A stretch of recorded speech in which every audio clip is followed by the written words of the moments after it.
Welcome to the Circularity Edge podcast, where we discuss the latest news and perspectives on the circular economy and issues relating to social, environmental, and economic sustainability. Join us every week when we discuss what's needed to create a sustainable circular economy worldwide. Now, here is your host, Ken Alston. Hello, this is Ken Alston. Welcome to the Circularity Edge podcast. It's the right, W-R-I-T-E, thing to do. Last week, I presented at the 12th International Environmental Congress in Bogota, Colombia, where I met some amazing people doing great work who I hope will inspire you to take action in support of creating a circular economy. Today, I have three new friends with me who I met at the Congress. It's my pleasure to welcome Juan David Pinzon, Jeffrey Jimanez, and Carlo Jimanez to the Circularity Edge podcast. Welcome. So, Juan David, if I can start with you. First of all, a very big thank you personally for being such a terrific host at the conference. I was always arriving everywhere on time and in the right place for everything. So thanks very much for keeping me on task. You did a wonderful job. Now, I noticed you were wearing a pin or a badge on your jacket, which looks like a large letter G. And outside the conference, I saw Jeffrey hosted a table where you were showcasing a product, Lapis Grun. Before we talk about the product, can you, Jeffrey and Ian, tell us about the G, what it stands for, and introduce yourself, please? And if Jeffrey and Ian want to speak in Spanish, and you can add a translation that in English, that's okay too.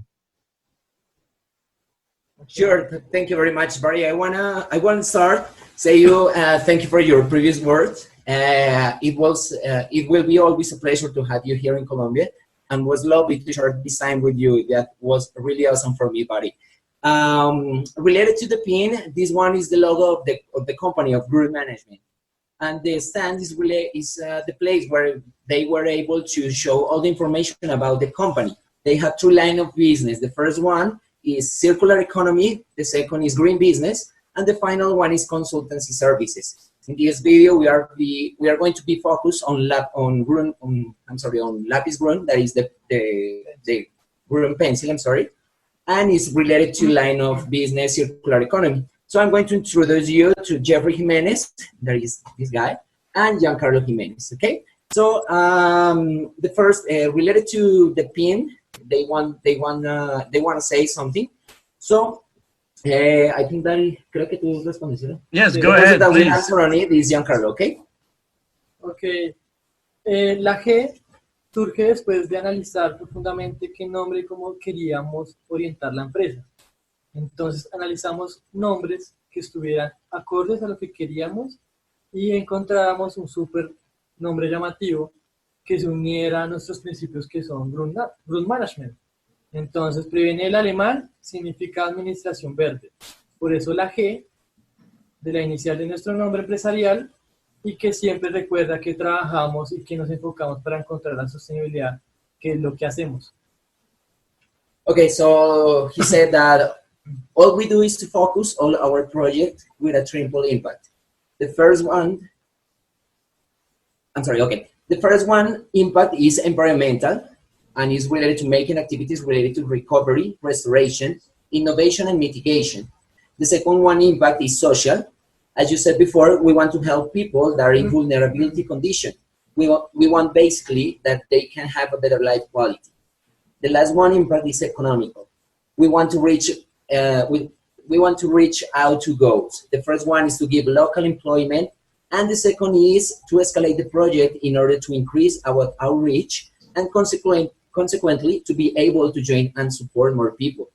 So the G is for green, or Grun in German, and that's the genesis of the name. The consultancy works on sustainability and circular economy initiatives with a very specific purpose. So the work is directed to supporting people in Colombia who are vulnerable, and you're helping them to earn income through sustainable and productive projects. So tell us a little bit more about this mission. Okay, la respuesta a la segunda pregunta. Ok, bueno, mira, sí, Ken, nosotros lo que hacemos es enfocar nuestros productos con un triple impacto. Desde lo ambiental, realizando actividades de recuperación, restauración, innovación o mitigación. Desde lo social, como tú lo mencionas, es ayudar a personas en condición de vulnerabilidad a tener una mejor calidad de vida. Y desde lo económico tenemos dos, que son el primero, generar empleo local y que sea un proyecto escalable con el fin de que aumentemos nuestros alcances y así poder unir y apoyar a las personas y crecer de manera constante.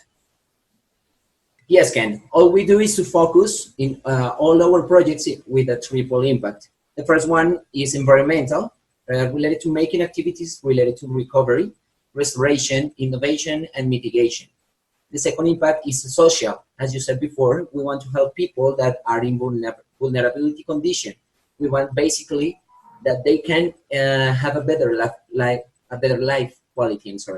The last one impact is economical. We want to reach two goals. The first one is to give local employment, and the second one is to escalate the project in order to increase our outreach and consequently to be able to join and support more people. We want a constant growing up. Now, about the pencil in particular, I walked away from the Congress with a pencil that you gave me. It's not an ordinary pencil made of wood like I'm used to seeing in the store. Tell us a little bit more about this, the story about this pencil, please. What's the reason to make the pencil? What is its impact, and why is it a product that contributes to a circular economy? Listo, mira, Ken. Este proyecto nace desde el análisis que hicimos en la situación actual de Colombia. Cada año en el país se encuentran un desperdicio de alrededor de 700.000 toneladas de papel y cartón. Según las estadísticas oficiales de la Cámara de Papel y Cartón de la ANDI, la Asociación Nacional de Empresarios de Colombia. Esto hizo reflexionar sobre cómo podríamos incentivar aún más el aumento de la tasa de reciclaje de este material, o qué podríamos hacer para incorporar nuevamente este material. Además, debemos tener en cuenta que eso es alarmante, porque son bosques que se talan para producir este papel, para luego que no se cierre el ciclo correctamente. Esto es causa de la deforestación, que sigue aumentando.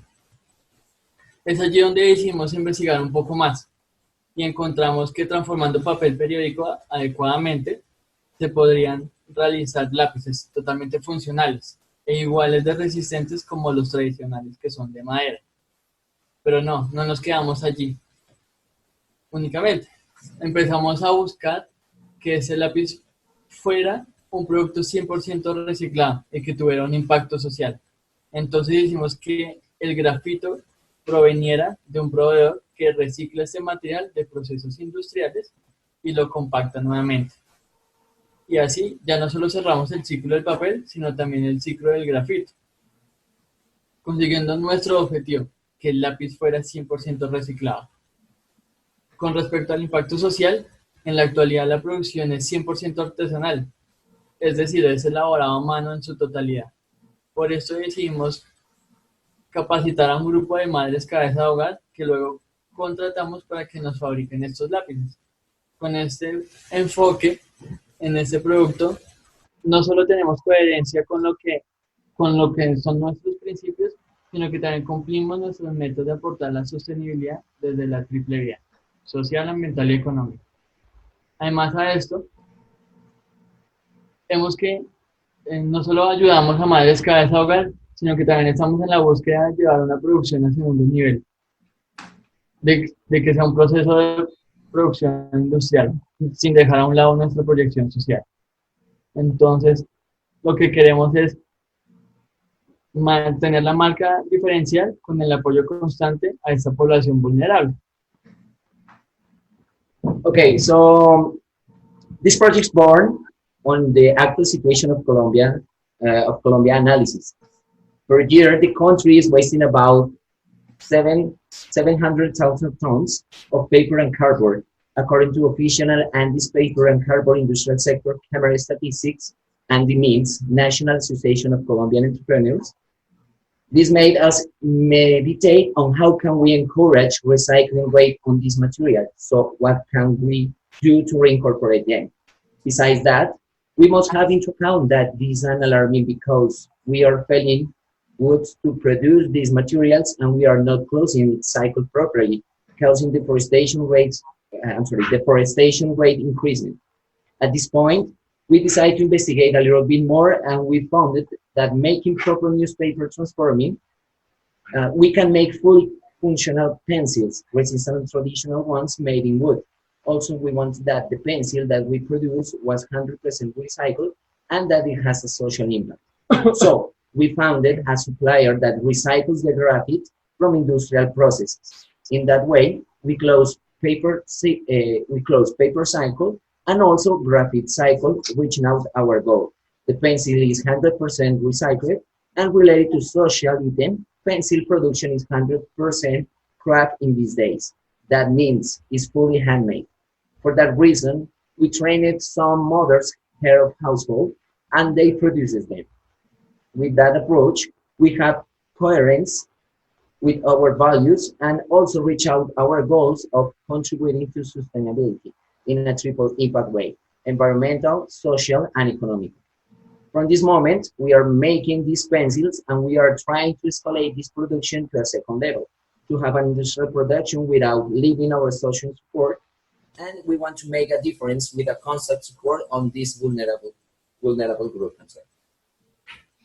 Excellent. So this little product, this pencil, is my inspiration for the pun, the funny joke in my title of today's podcast. It's the right, W-R-I-T-E, thing to do. Because for me, writing is the active part of thinking. So the writing instrument I use is an important vehicle for getting the thoughts out of my head and into the world. And I love the creativity and the simple but elegant idea to reuse materials. So what was the reaction to the pencil at the Congress? And what would you like people to do next?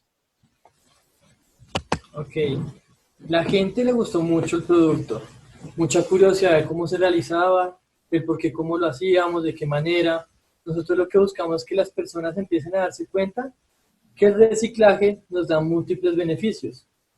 El lápiz es un ejemplo de lo que la producción y el consumo sostenible puede ser una realidad. Además, buscamos promover un producto innovador en el mercado, un producto que si uno se pone a analizar a detalle, es un producto que está lleno de beneficios. Beneficios ambientales como la prevención de la tala de árboles, el uso eficiente de agua y energía por no usar de manera su producción y el cierre del ciclo del papel y el grafito.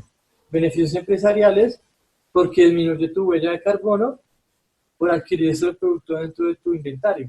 Beneficios sociales, saber si contribuyen de manera beneficiosa a madres que siguen mejorando su calidad de vida al ser contratadas por producción de estos lápices.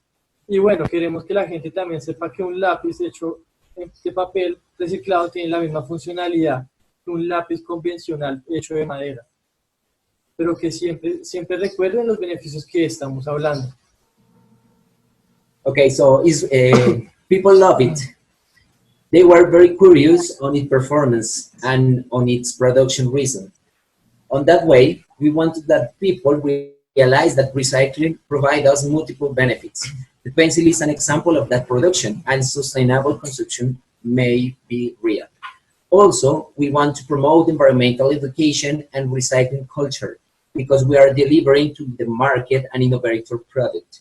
If you analyze it, it's full of benefits. The first one is environmental, as wood felling, efficient water and energy usage, and paper, cardboard, and graphic cycle closing. The second one, the second one is business profit because you decrease your carbon footprint. The final one is social because we're contributing to motherhood household life quality improvement. We want people know that this pencil has the same functionality and has all these benefits. Excellent, excellent. Well, I will put your contact details in the podcast in case someone wants to connect with you, and hopefully we can help you get your project growing faster and faster. So I want to give a really big thank you to my guests, Juan David, Jeffrey, and Carlo, 3 active promoters of a sustainable circular economy based in Bogota, Colombia. I'm headed back to Bogota tomorrow myself to give a private presentation to a major corporation. And in a future episode, I'll be speaking with Jose Alejandro Martinez Sepulveda, who is Director of the Sustainability Department in the Institute for Sustainable Entrepreneurship at Universidad EAN in Bogota. We'll be speaking about the new university building that's under construction and is due to open in July 2020. It's been 8 years in the making, includes many innovations and firsts for Colombia, and in my opinion, it sets a new bar for sustainable construction in Colombia. Thank you very much again, Juan David, Jeffrey, and Carlo. I will see you next time on the Circularity Edge podcast. You've been listening to the Circularity Edge podcast. Be sure to subscribe on iTunes or Google Play to get new, fresh weekly episodes. For more, please follow us on Instagram, Twitter, and Facebook, or visit our website at www.kenalston.com. Until next time, buy circular.